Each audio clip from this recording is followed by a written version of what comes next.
السلام علیکم ورحمۃ اللہ وبرکاتہ۔ آپ دیکھ رہے ہیں ہمارا یوٹیوب چینل نبوی دعائیں اور وظائف۔ قاری محمد عمران نقشبندی آپ کو ہمارے چینل سے قرآنی نبوی دعائیں اور وظائف دیکھنے اور سننے کو ملیں گے۔ ہمارے چینل کو سبسکرائب کر لیں، بیل آئیکن کے بٹن کو دبا دیں تاکہ آنے والی ہر ویڈیو آپ تک بآسانی پہنچ سکے۔ بسم اللہ الرحمن الرحیم۔ نحمدہ ونصلی علی رسول الکریم۔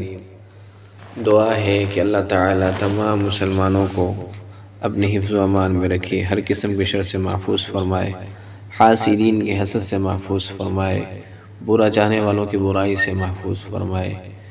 آج کل یہ بہت عام ہو رہا ہے کہ دوستی کے رنگ میں دشمنی کرتے ہیں بعض لوگ، اللہ تعالیٰ ان سے بھی محفوظ فرمائے۔ آج کا جو ایک وظیفہ ہے وہ جادو سے بچنے کا وظیفہ ہے۔ کسی قسم کا بھی عمل اگر کوئی بندہ کرتا ہے تو آپ اس عمل کو کریں گے تو اس کا وہ جادو اور اس کا وہ عمل ضائع ہوگا، آپ پر اثر نہیں ہوگا۔ وہ وظیفہ ایسا خوبصورت وظیفہ ہے جو ایک صحابی رسول ہیں، انہوں نے اس وظیفے کو نقل کیا ہے۔ محترم سامعین، ہماری کوشش ہوتی ہے کہ آپ تک وظائف، مستند وظائف پہنچائے جائیں جو قرآن و حدیث میں سے ملیں یا علماء کرام یا بزرگان دین سے ہمیں جو وظائف ملے، مجرب وظائف آپ تک پہنچائے جائیں۔ تو انہی میں سے ایک جو وظیفہ آج ہے، جس کا جادو، کوئی اگر جادو کرتا ہے تو اس کا اثر نہیں ہوگا، کوئی اور عمل آپ کے اوپر کرتا ہے، تعویذ وغیرہ یا کچھ بھی کرتا ہے، تو اس دعا کو آپ فجر کے بعد اور مغرب کے بعد تین بار پڑھ لیں تو انشاءاللہ اس سے آپ کی حفاظت ہوگی۔ یہ عمل وہ ہے جو میں خود کرتا ہوں، اس عمل سے الحمدللہ کوئی بھی مسئلہ نہیں ہوتا مجھے اللہ کے فضل سے۔ تو اس عمل کو آپ بھی یاد کر لیں اور اس عمل کو کرنے کی آج سے نیت کر لیں اور کوشش کریں کہ اس عمل کو روزانہ کریں۔ چھوٹی سی دعا ہے، اس کو یاد کر لیں، چلتے پھرتے 3 بار صبح بھی شام میں بھی پڑھ لیا کریں، انشاءاللہ اس سے فائدہ ہوگا۔ حضرت صحابی جو ہیں ان کا واقعہ آپ سے نقل کرتے ہیں کہ وہ صحابی فرماتے ہیں، صحابی کا نام ہے حضرت کعب احبار رضی اللہ تعالیٰ عنہ، فرماتے ہیں کہ اگر میں یہ کلمات نہ کہا کرتا، یہ کلمات اگر نہ کہا کرتا تو یہود مجھے جادو کے زور پر گدھا بنا ڈالتے۔ ان سے پوچھا گیا وہ کلمات کیا ہیں تو انہوں نے فرمایا کہ وہ کلمات یہ ہیں۔ محترم سامعین، انہی کلمات کو آپ سن لیں اور ان کو یاد کریں، انشاءاللہ آپ جب بھی اس عمل کو کرنا شروع کریں گے تو آپ پر کوئی بھی جادو اثر نہیں کرے گا، یقین کامل کے ساتھ انشاءاللہ۔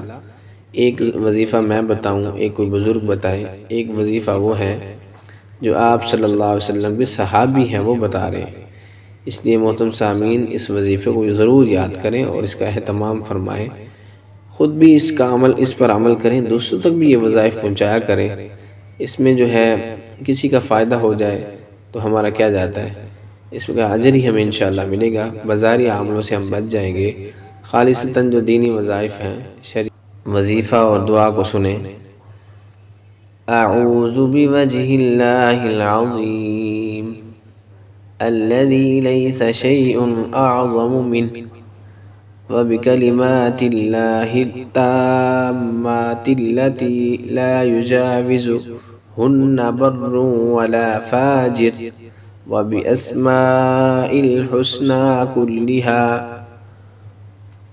ما علمت منها وما لم أعلم من شر ما خلق وبرأ وذرأ۔ دوبارہ پڑھتے ہیں، اعوذ بوجہ اللہ العظیم الذی لیس شیء اعظم منہ وبکلمات اللہ التامات التي لا يجاوزهن بر ولا فاجر وبأسماء الحسنى كلها ما علمت منها وما لم أعلم من شر ما خلق وبرأ وذرأ۔ دوبارہ پڑھ لیں تاکہ یاد ہو جائے۔ سامعین، بہت اعلیٰ وظیفہ ہے یہ۔ اس طرح کے وظائف بہت کم ہی لوگ آپ کو بتائیں گے، عامل حضرات تو ایسے وظائف بتاتے ہی نہیں، کیونکہ ان کا کاروبار بند ہو جائے، اس لیے وہ ایسے اعمال نہیں بتاتے۔ اعوذ بوجہ اللہ العظیم الذي ليس شيء أعظم منه وبكلمات الله التامات التي لا يجاوزهن بر ولا فاجر وبأسماء الحسنى كلها ما علمت منها وما لم أعلم من شر ما خلق وبرأ وذرأ۔ محترم سامعین، اس عمل کو، دعا کو یاد کر لیں، وظیفے کو، انشاءاللہ بہت فائدہ ہوگا آپ کو۔ اللہ تعالی ہم سب کو عمل توفیق نصیب فرمائے۔